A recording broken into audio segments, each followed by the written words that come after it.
Bismillahirrahmanirrahim. Assalamualaikum warahmatullahi wabarakatuh. Alhamdulillah wassalatu wassalamu ala sayyidina Rasulillah wa ala alihi wa ashabihi wa mawala amma ba'd. Fa ya ibadallah usikum wa nafsi bi taqwallahi faqad fazal muttaqun. Alhamdulillah, dengan kudrat iradat Allah beserta izin Allah Subhanahu wa taala, saya Cepi Nurjaman bisa berjumpa dengan teman saya, sahabat saya, sohib saya. Beliau datang dari jauh, datang ke rumah saya, mau ngobrol-ngobrol, mau ta'alum, belajar. Saya juga belajar, beliau belajar, kita sama-sama belajar. Kita ngobrol perkara yang bermanfaat, dan semoga ini menjadi kemanfaatan bagi kita semua, sehingga kita semua mudah-mudahan di dunia bermanfaat dan bisa selamat bersama-sama di akhirat Allah Subhanahu wa taala. Amin, amin. Alhamdulillah, bersama Apapar dalam kesempatan ini dengan kalimat Bismillahirrahmanirrahim, beliau dengan sukarela dan saya juga insya Allah dengan sukarela, keikhlasan hati, kita syiar ilmu, kita syiar agama, kita syiarkan bagaimana keagungan Allah, keagungan agama, supaya kita semakin dekat kepada Allah, supaya kita semakin dekat dengan Islam, supaya kita semakin beriman, meningkat keimanan, supaya kita menjadi orang-orang yang berbakti kepada Allah Subhanahu wa taala. Dalam pembelajaran maupun dalam tata cara kehidupan kita. Belajar tentang agama, hidup dengan agama, alangkah indahnya hidup ini. Masya Allah. Bersama Apapar, beliau datang, katanya mau ngobrol-ngobrol. Katanya kita ngobrol tentang perkara agama. Ya saya silakan, ayolah kita ngobrol, kita berbincang. Kita bukan mengajar, tapi kita belajar bersama. Dengan belajar ini, insya Allah Allah bukakan pintu-pintu rahmatnya Allah. Karena kata Rasul berkata begini, 2 orang di muka bumi yang paling mulia dan paling baik itu adalah yang mengajar dan yang belajar. Santri dan guru itu orang yang terbaik. Karena apa? Karena tanpa ada yang belajar tidak akan ada polisi.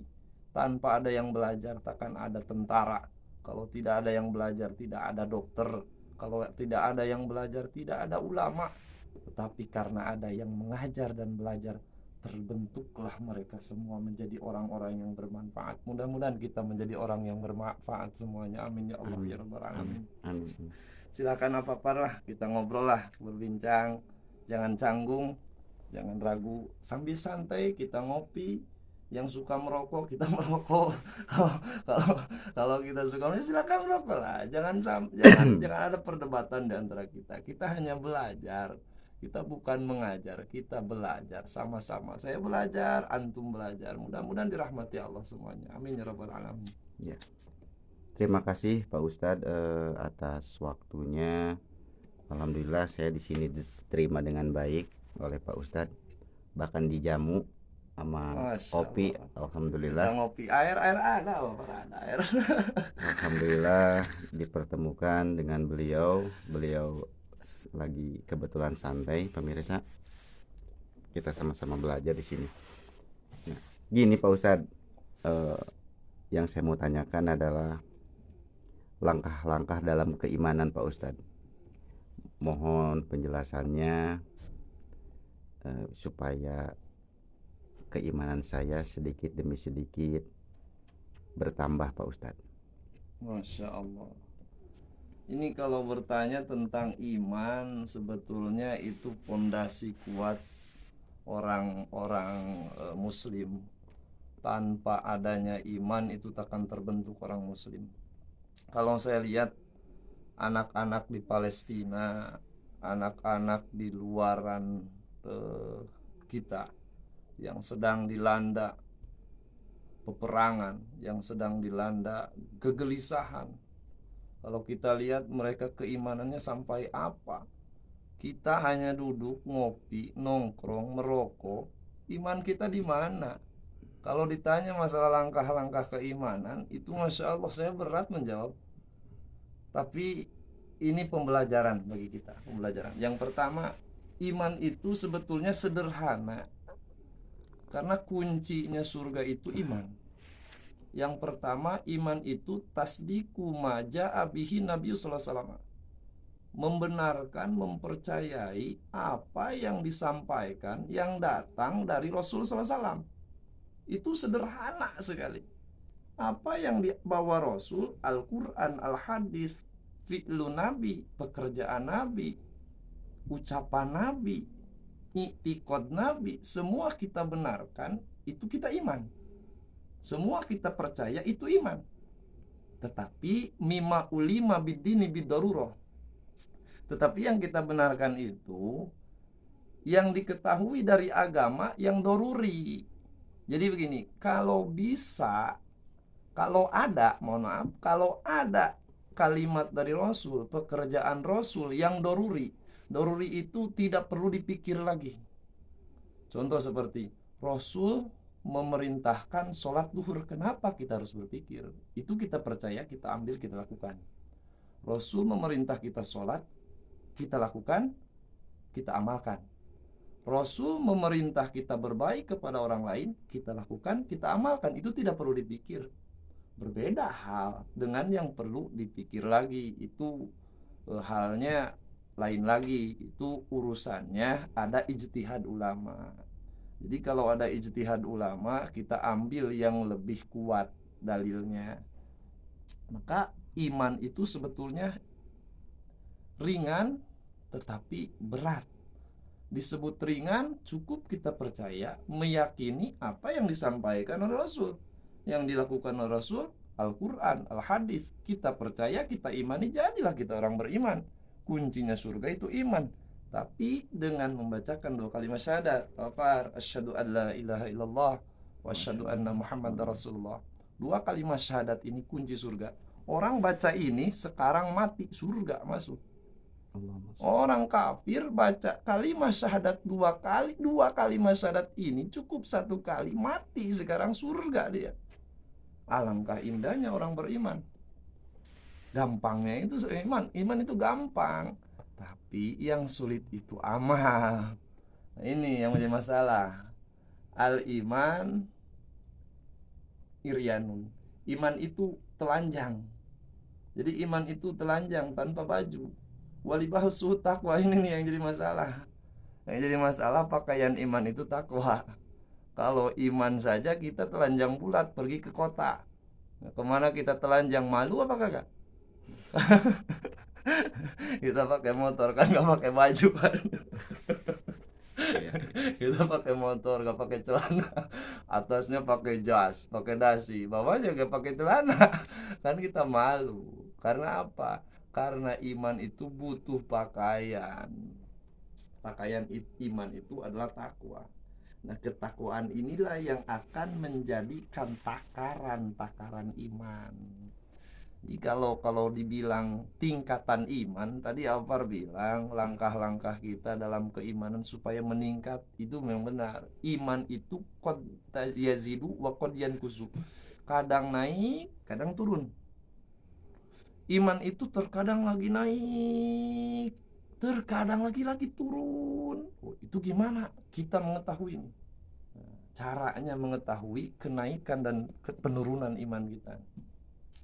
Gampang. Yang pertama, coba lihat Al-Quran. Allah berfirman dalam Al-Quran, innamal mu'minuna alladzina idza dzukirallahu wajilat qulubuhum. Yang pertama, orang yang beriman itu tatkala disebutkan nama Allah.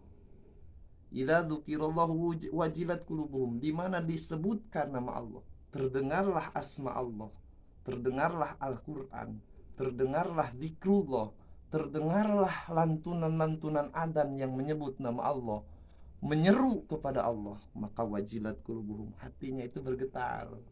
Nah, kalau kita udah bergetar hati nih, barulah kita tahap iman ini lagi naik nih. Kalau kita ada Allahu Akbar, biasa aja ngopi dengan rokok aja, itu belum berarti imannya turun. Kalau iman lagi naik, maka tatkala mendengar ayat Al-Quran, mendengar asma Allah, menyeru kepada Allah, hati bergetar. Aduh, kita merasa terseru, kita merasa diajak, kita merasa diundang. Kalau kita sudah merasa seperti itu, iman kita lagi naik. Cirinya orang yang lagi naik iman itu yang pertama malu. Nah, ini yang pertama malu. Jadi kalau kita sudah punya rasa malu, itu iman lagi bagus itu. Ada adzan memanggil Allahu Akbar, Allahu Akbar. Duh, malu saya sama Allah. Kalau saya diam aja malu saya. Saya sehat, saya berakal, berjalan saya mampu. Saya malu kalau gak ke masjid. Yang kedua nih, yang kedua. Kalau kita punya iman, yang kedua itu punya rasa takut. Kalau kita punya rasa takut, jadi bukan cuma malu nih. Memang hadis Rasul menjelaskan al haya wal iman kurina. Malu dan iman itu dibarengkan bagaikan sayap burung. Kalau ada iman pasti ada malu. Kalau ada malu pasti ada iman. Kalau hanya ada iman, bagaimana mana kita bisa terbang? Kalau hanya ada malu, bagaimanalah kita bisa terbang? Tapi ada yang kedua nih. Yang kedua itu rasa takut. Kalau kita cuma punya rasa malu, kita hanya punya rasa malu, terkadang malunya kita itu terhalang ego. Nah, itu yang jadi masalah nih. Kita mau ke masjid karena malu kepada Allah, tetapi pas mau berangkat ego kita gak mau, kalau ke masjid saya gak jadi imam, saya malah mau. Itu egois itu orang. Atau sebaliknya, gak mau saya ke masjid karena apa, disuruh jadi imam mulu saya gak mau. Itu ego. Yang kedua ini takut nih. Kalau udah punya rasa takut, udah insya Allah. Makanya saya dengar ada ceramah Kiai Haji Gojali itu jelasan ini, kalau semua orang punya rasa takut, selamat. Lihat anak di jalanan bawa kendaraan, kenapa banyak yang celaka? Gak ada rasa takut. Bawa motor seenaknya tanpa rasa takut, celaka dia. Tapi coba kalau kita punya rasa takut, pasti yang keluar dari kita itu hati-hati. Nah ini, kalau orang punya iman itu pasti punya rasa takut, lalu hati-hati. Tatkala dipanggil Allah, Allah memanggil, Allah menyuruh kita sholat, menyuruh kita ibadah, menyuruh kita sedekah, menyuruh kita amal soleh, maka bergetarlah hati takut. Kalau kita tidak menjalankan apa yang diperintahkan Allah, kita takut akan murkanya Allah Subhanahu wa taala. Masya Allah, kalau orang sudah punya rasa takut, selamat. Makanya Allah bilang dalam Al-Quran, dzalika liman khasyiya rabbah. Surga itu dikasih sama orang yang takut sama Allah. Surga itu akan diberikan sama orang yang takut terhadap Allah. Siapa yang takut itu? Orang yang iman dan bertakwa. Masya Allah, kalau kita takut terhadap Allah, pasti hati-hati dalam keimanan dan ketakwaan kita, menjalankan perintah Allah, meninggalkan larangan Allah. Itulah tugas kita. Apalagi kita itu orang beriman. Kalau kita orang beriman, dua, malu, takut terhadap Allah, insya Allah selamat dunia akhirat. Amin. Kalau kita tidak punya rasa malu, tidak punya rasa takut, celaka lah kita. Orang banyak sekarang, mohon maaf, kenapa banyak perempuan tidak pakai tutup aurat? Kenapa banyak laki-laki yang bermaksiat? Itu sekarang kalau dilihat-lihat, maksiat itu bukan di pedalaman lalu lagi gelap, bukan. Sekarang itu maksiat dilakukan di tengah-tengah matahari yang lagi terang, di tengah-tengah jalan yang banyak orang. Sudah tidak punya rasa malu, takut tidak ada, celaka. Nauzubillah min dzalik. Jadi ini Bang Zul ini nih, Bang Zul bahaya ini kalau kita gak punya rasa takut sama malu, bahaya nih. Ini ciri iman kita itu. Jadi langkah-langkah kita dalam keimanan itu, yang pertama usahakan kita punya rasa malu terhadap Allah. Yang kedua, kita punya rasa takut terhadap Allah. Cuman bedanya gini, kalau takut terhadap orang, kita menjauh. Tapi kalau takut kepada Allah, kita mendekat. Takut kepada Allah, rapat. Muraqabah disebutnya. Apa itu muraqabah? Mendekat terhadap Allah. Terus dekati Allah. Semakin kita dekati Allah, semakin kita tahu siapa sih Allah itu sebetulnya. Semakin kita tahu, semakin kita dekat kepada Allah, semakin kita tahu kebaikannya Allah. Masya Allah. Itu Bang Zul. Alhamdulillah. Terima kasih Pak Ustadz atas jawaban dari pertanyaan tadi. Nah, sekarang mau tanya lagi Pak Ustadz, bagaimana mengukur kekuatan iman Pak Ustadz? Mohon dijawab. Sambil ngopi Bang Zul lah. Ya, monggo Pak Ustadz. Tadi kan sudah bilang, iman itu qad yazidu wa qad yanqusu. Terkadang naik, terkadang turun. Jadi yang kontrol siapa? Kita. Kita yang kontrol keimanan kita itu naik apa turun. Nah ini, keimanan kita bisa tahu naik dan turun itu bagaimana? Nah ini ada ciri. Makanya setiap ayat Al-Quran yang menjelaskan tentang iman pasti disertai dengan amal soleh.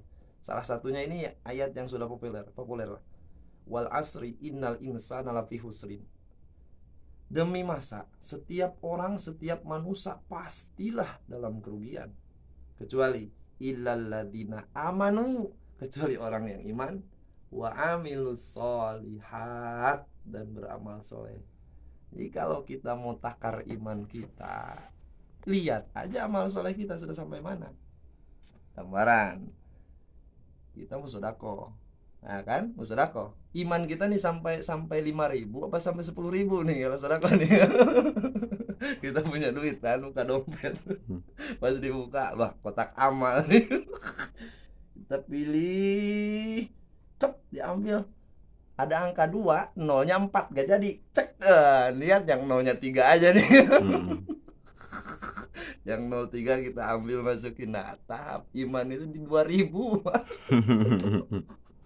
jadi kalau kita mau melihat apa tahap iman kita sampai di mana, lihat amal soleh kita sampai mana. Itu ada sebuah hadis, menyebutkan begini, ada sebuah kisah riwayat bahwa Rasulullah SAW dalam kitab Kifayatul Adqiya, Rasulullah SAW itu sholat kalau malam itu sampai kakinya bengkak. Masya Allah. Pas ditanya, ya Rasul, apakah engkau bukan orang yang diampuni dosa? Apakah engkau bukan ahli surga sehingga ibadahmu sampai kakimu terluka? Apa jawaban Rasulullah SAW? Afala akunu abdan syakuro. Apakah tidak boleh aku bersyukur terhadap Allah atas nikmat yang Dia berikan? Nah ini tahap imannya itu sudah tidak peduli akan diri, sudah tidak peduli akan harta, sudah tidak peduli akan keluarga. Imannya sudah sampai mana kita? Kalau kita masih peduli akan harta, peduli akan diri sendiri. Jadi kita contohlah, kita sholat lah.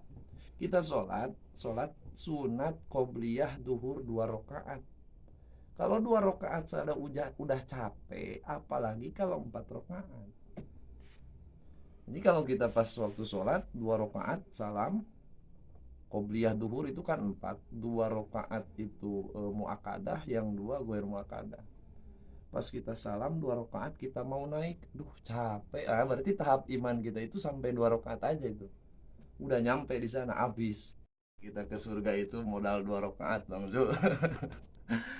Nah, ya kalau nanya masalah apa naik dan turunnya iman itu sebetulnya kan tadi dibilang itu kembali takarannya di kita. Seperti saya kan, Allah kan perintah dalam Al-Quran, fadkurullaha dzikron katsiro, berzikirlah kalian kepada Allah sebanyak-banyaknya zikir. Saya zikir subhanallah, subhanallah, subhanallah, subhanallah, subhanallah 5 kali molor Bang Jul. Sampai situlah iman kita.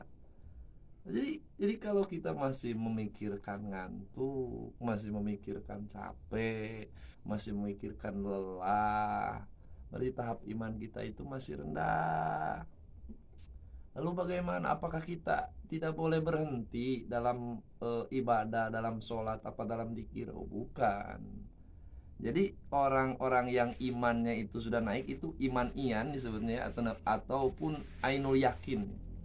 Kalau udah ainul yakin itu setiap waktu tidak lupa sama Allah. Apapun aktivitasnya, apapun kegiatannya, hatinya selalu bersama sama Allah. Itu kalau dikategorikan disebutnya iman ainul yakin gitu. Selalu muraqabah, dekat dengan Allah. Apapun aktivitasnya, hatinya tidak lupa terhadap Allah. Jadi kalau kita masih capek, lelah, lesu, tidak semangat, berarti iman kita rendah. Nah, bisa diukur. Kalau lagi naik, amal soleh kita itu diperbanyak. Karena Allah yang nyuruh, perbanyak amal soleh, perbanyak amal soleh. Makanya kita gak bosan baca ayat, perbanyak amal soleh. Gak bosan baca hadis, perbanyak amal soleh. Kenapa? Karena amal soleh yang sekian banyak belum tentu semua diterima Allah. Ini kalau kita bilang 2 rakaat sholat sudah cukup masuk surga, 2 rakaat yang mana, Bang? 2 rakaat yang ini belum tentu Allah terima. Makanya banyak orang yang tertolak amal ibadahnya. Kenapa? Merasa cukup dengan amalnya yang ada. Makanya perbanyak itu kita gak tahu mana nih amal yang bisa masukin kita surga. Yang bikin kita masuk surga itu amal yang diterima dan diridhoi Allah Subhanahu wa taala. Jadi bisa diukur kan? Naiknya iman, amal solehnya naik. Turunnya iman, tatkala amal soleh kita turun. Kita lagi ngedul ke bahasa Sunda ya. Kita lagi ngedul, lagi medok gitu kan, molor hees gitu kan. Gitu Bang Jul. Jadi kalau kita banyak HS maka iman kita itu rendah Bang Jul.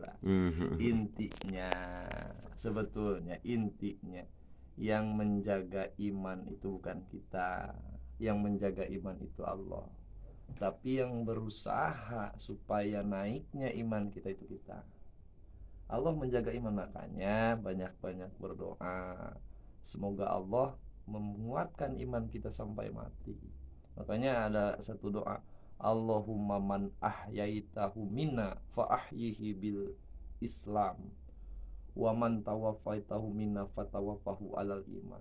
Ya Allah, di antara kami yang hidup, hidupilah kami dengan agama Islam.